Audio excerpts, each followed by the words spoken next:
Okay, everybody, welcome back to the Driveway Engineer. I'm JR. This is our former FJ Cruiser that we had for quite a few years. This is at Drummond Island on Lake Huron. It took us on a lot of adventures. It was a pretty cool vehicle. It was pretty basic, really, overall. Here's Brittany and I out in the middle of a field. She likes windmills. The FJ took us out in a muddy field to see the windmills without a problem. It was just Bilstein spacer lift, a set of 285s, and some All Pro off road spacers. It had the factory locker. It managed to go everywhere we wanted to go without a problem. Here's a picture of it down at our cottage in the summertime.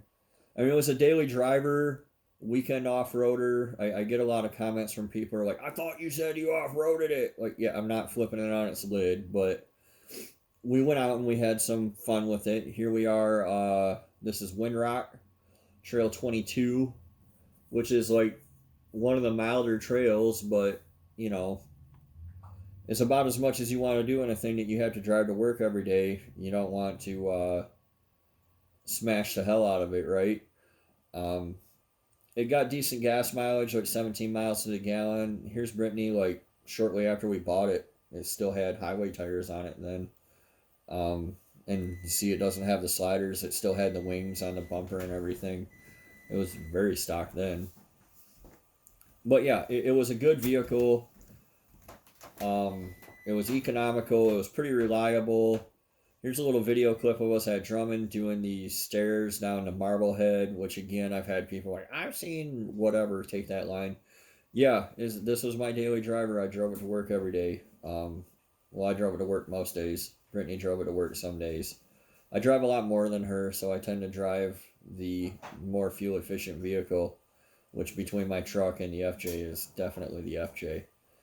But it was never hindered, and with just a few simple additions, I was able to go anywhere we really wanted to go. Like, I never had to turn back. The only times I ever got it stuck were in mud where I just couldn't see, what was going on underneath. This is another clip from Drummond Island. This is the trail coming off of Lake Huron. We're down to Marblehead. I don't know the trail number on it, but it's more than what you would take your mother-in-law's minivan down, while it doesn't quite require a full-on rock bouncer or anything. I guess the downsides to the FJ were that, for one thing, it had a lot of miles on it. I drove a lot for work. It had like 215,000 miles on it. The front end was worn out. Here's me and the dogs looking at Mackinac Bridge from the Upper Peninsula in Michigan, where we took it a couple times. It was loud inside. It wasn't very comfortable. The seats weren't very comfortable. It was pretty good off-roader, and if you did short commutes, it would probably be pretty okay. And here we hauled a K2500 that I used to have before we had the channel. I don't recommend it, but it did it. It did work for us. Brittany was able to haul her antiques and stuff around in the back of it. It's easy to park. It definitely had its upsides and downsides. Here's me and Peanut changing the oil.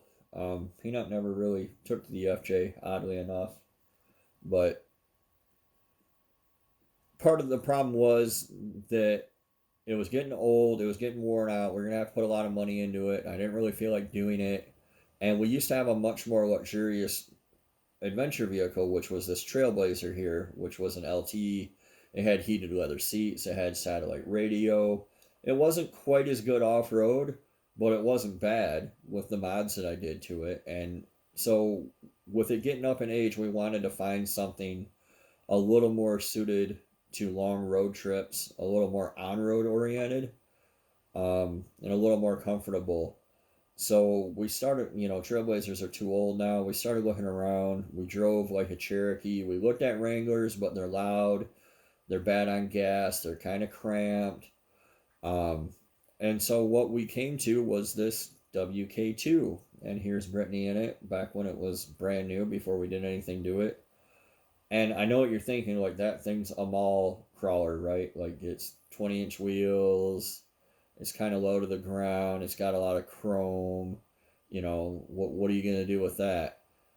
And that would be partially true. It is the Summit or Overland Edition. It has air ride suspension. It has the off road adventure package. So it has like the fancy off road pages and stuff like a Rubicon. And really, the biggest single aspect of off road ability is your tires. Like, I'm a firm believer in that. So, with a few simple mods, we got 2.5 inches of lift and a set of Gladiator Rubicon BFG MTs on it.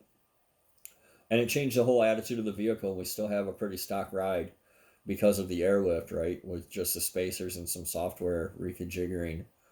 Um, Not only does it have a much more aggressive stance, which isn't really a thing that I care about so much, but it's a lot more off-road capable. And these are the same size tire that were on the FJ Cruiser for a short period of time. They're Rubicon size, 255, 75, 17s. So here we are off-road. This is a few miles of trails out in Baldwin to my favorite campsite. It is full-time four-wheel drive, but the different off-road modes work pretty well.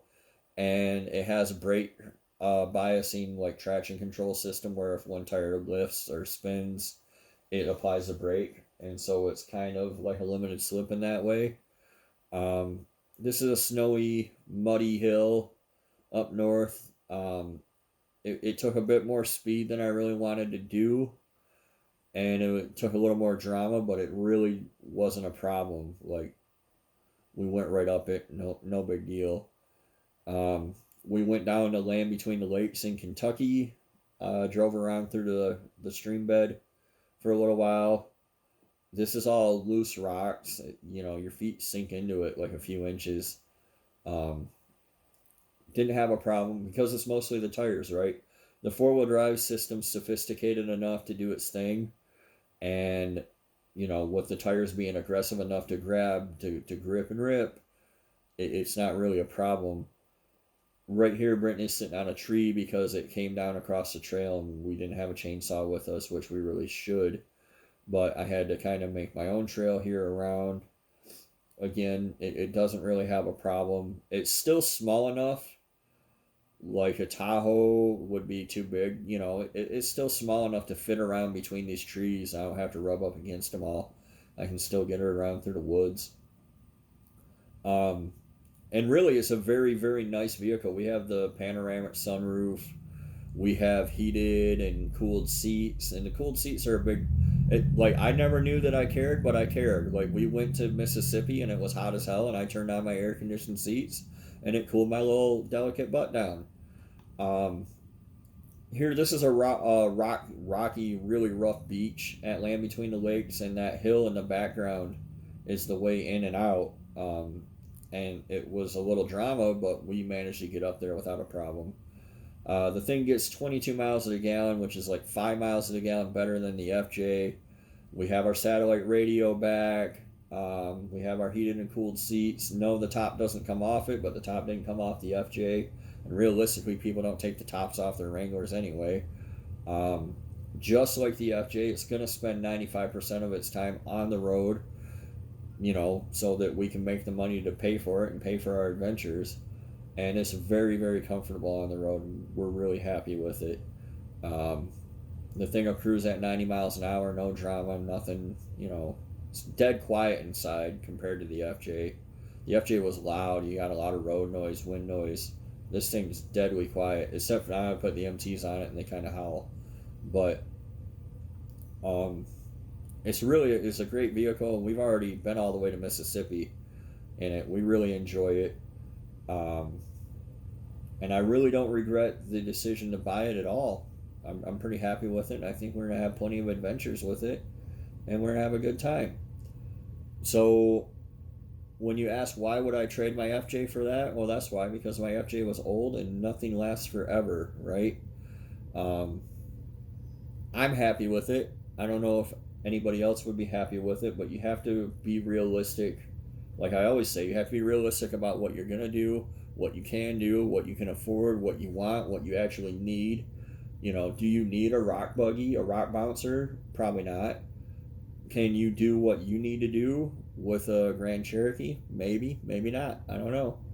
But don't be afraid to think outside the box and kind of look at the big picture going into something.